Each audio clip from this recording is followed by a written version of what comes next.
Esta ruta, que transita por la vertiente este de Collserola, es eminentemente arquitectónica y sus atractivos abarcan más de 1000 años de historia. El punto de inicio es el barrio de Sant Genís dels Agudells, donde se halla el conjunto del Patronato Ribas, unas edificaciones hospitalarias del arquitecto Enric Sagnier que exploran las formas del barroco popular catalán. Destacan sus relieves en terracota. El Museo Palmero es una masía del siglo XV declarada Patrimonio Histórico Artístico que acoge una colección permanente de pinturas del maestro Palmero.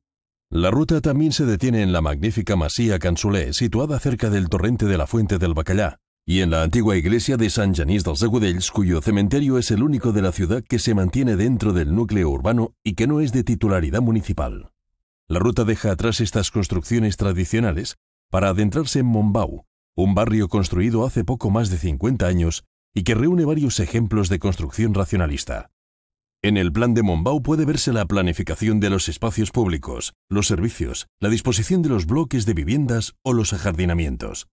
Las Casas Blancas, con 52 viviendas unifamiliares inspiradas en los modelos de Le Corbusier, son otro buen ejemplo de esta arquitectura racionalista.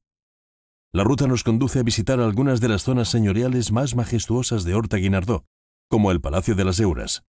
El edificio destaca por las 4 torres redondas coronadas por picos cónicos al estilo de los châteaux franceses, las esculturas y la alegoría de las 4 estaciones que se encuentra en la fachada.